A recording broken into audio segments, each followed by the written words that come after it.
पे the tax. अब हम देखने वाले हैं special cases relating to stock in trade. अब देखिए, मान लीजिए कोई पर्सन है, ये पर्सन जो हाउस प्रॉपर्टी खरीदता है वो किस लिए खरीदता है कि वो उसे बेच दे। मान लीजिए इसने ये हाउस प्रॉपर्टी खरीदी है और ये हाउस प्रॉपर्टी ये बेच देगा, तो पहले तो ये बाय करता है हाउस प्रॉपर्टी, उसके बाद ये सेल कर देता है इन हाउस प्रॉपर्टीज को। तो इसका मतलब ये जो हाउसेस है ये as a stock in trade use कर रहा है, यानी एज ए गुड्स की तरह ये हाउस प्रॉपर्टीज को डील करता है, खरीदता है और बेचता है। इस खरीदने में और बेचने के बीच में अगर ये इसको कहीं भी रेंट पे देता है या इससे जो भी इनकम होती है उसको फ्रॉम दीज प्रॉपर्टी जो as a stock in trade है, ये इनकम इसकी हाउस प्रॉपर्टी की इनकम ही मानी जाएगी, यानी इस पर्सन की हाउस प्रॉपर्टी की इनकम मानी जाएगी, जो कुछ भी इसको रेंट मिलता है इन हाउस प्रॉपर्टी से, जो कि इसके लिए स्टॉक इन ट्रेड है। यहाँ पे आपको कंफ्यूजन हो सकता है कि क्या ये सर बिजनेस प्रोफेशन की इनकम मानी जाएगी, तो यहाँ पे आंसर है नहीं। चाहे ये इनको स्टॉक इन ट्रेड की तरह यूज करे इस प्रॉपर्टीज को, जो भी इससे इनकम होती है इसको, वो हाउस प्रॉपर्टी की इनकम ही मानी जाएगी। तो पहला केस तो क्लियर है कि अगर कोई स्टॉक इन ट्रेड की तरह हाउस प्रॉपर्टी को यूज कर रहा है तो भी उससे जो इनकम होगी वो हाउस प्रॉपर्टी की इनकम मानी जाएगी। दूसरा है business of letting property on rent, यानी एक पर्सन ऐसा है जो हाउस प्रॉपर्टीज खरीदता जाता है, यानी बाय करता है, एक खरीदी, दूसरी, तीसरी, चौथी, पांच, ये सब हाउस प्रॉपर्टी खरीद के ये इसको सेल नहीं करता, ये क्या करता है, इसको रेंट पे दे देता है। कई लोगों को इसने रेंट पे दे दिया है, ए को, बी को, सी को, डी को। तो ये जो रेंटल इनकम होगी इस प्रॉपर्टी से, इसकी ये सारी इनकम हाउस प्रॉपर्टी की इनकम ही मानी जाएगी इस पर्सन के लिए। तो पहले केस और दूसरे केस में डिफरेंस ये है कि पहले केस में वो खरीदता था और बेच देता था और बीच में उससे कोई भी रेंट पे दे देता था, तो वो इनकम हाउस प्रॉपर्टी की इनकम थी। यहां पर ये सेल नहीं कर रहा है, ये परचेस कर रहा है और परचेस करके ये रेंट पे देता है, इसका यही बिजनेस है। माना कि ये इसका बिजनेस है, लेकिन फिर भी ये जो रेंटल इनकम है ये हाउस प्रॉपर्टी हेड में ही जाएगी, बिजनेस प्रोफेशन की इनकम नहीं मानी जाएगी इस पर्सन की। ये आपको अच्छे से याद रखना है। अगर आप इसकी बिजनेस प्रोफेशन की इनकम मानने लगे तो हाउस प्रॉपर्टी हेड का कोई मतलब ही नहीं रह जाएगा। हाउस प्रॉपर्टी हेड ही इसलिए बना है कि हाउस प्रॉपर्टी से रिलेटेड कोई भी इनकम हो वो हाउस प्रॉपर्टी की इनकम मानी जाए।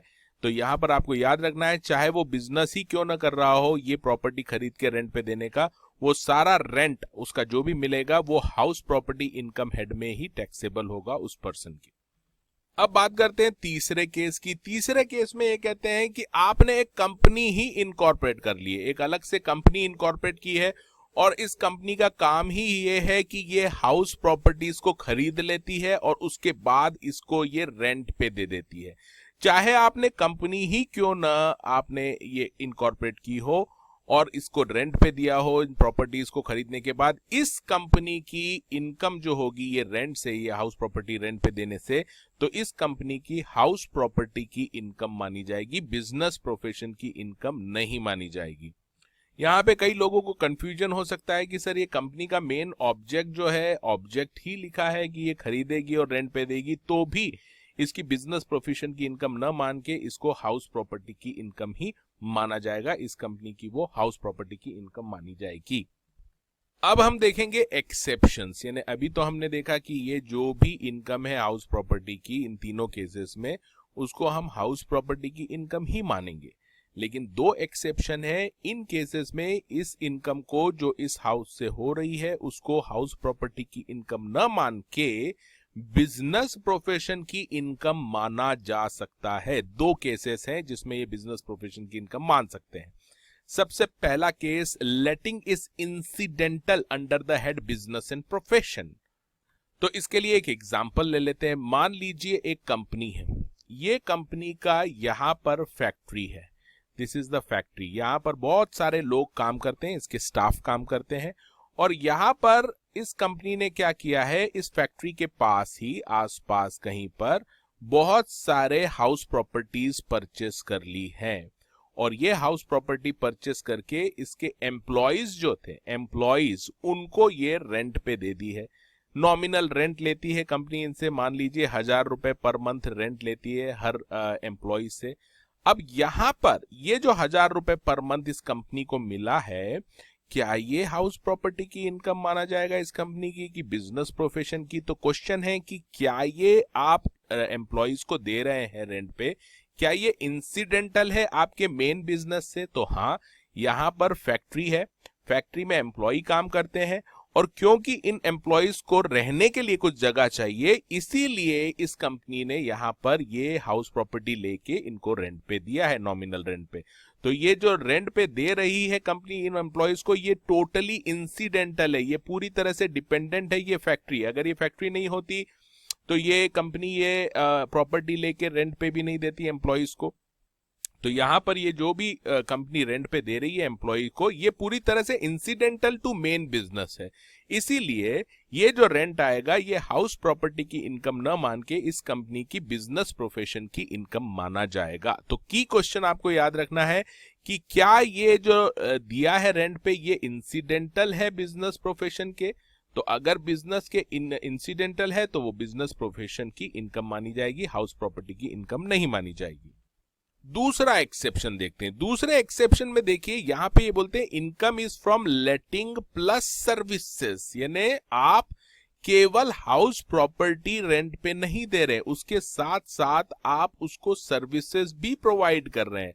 मान लीजिए इस पर्सन को आपने हाउस प्रॉपर्टी रेंट पे दी है और इसके साथ सर्विसेज प्रोवाइड कर रहे हैं, लाइक यहाँ पर आप इसको वॉचमैन की फैसिलिटी दे रहे हैं, सर्वेंट की फैसिलिटी दे रहे हैं, इसके अलावा आप इसको इलेक्ट्रिसिटी वाटर की फैसिलिटी दे रहे हैं, फर्नीचर पूरा सेट करके दे दिया है वो भी है। तो इसका मतलब है कि केवल हाउस प्रॉपर्टी आप रेंट पे नहीं दे रहे, साथ में सर्विसेज भी दे रहे हैं। मान लीजिए यहाँ पे एक कार भी दी है, कार भी आपने इसको दे दी है, इस कार को आप दे रहे हैं हाउस के साथ एज ए एक्स्ट्रा सर्विस।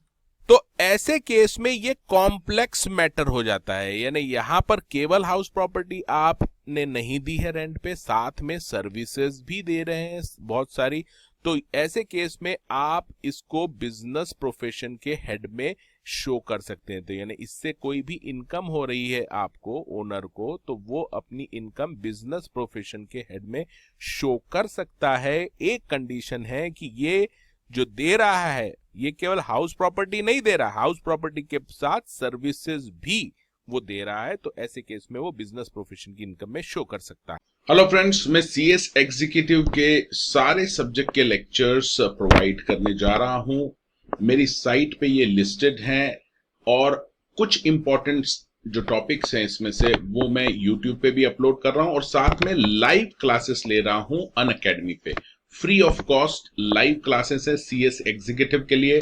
अगर आप मेरी सीएस एग्जीक्यूटिव की लाइव क्लासेस ज्वाइन करना चाहते हैं फ्री ऑफ कॉस्ट, तो आप मुझे व्हाट्सएप पे कांटेक्ट कर सकते हैं 9860544418 पे।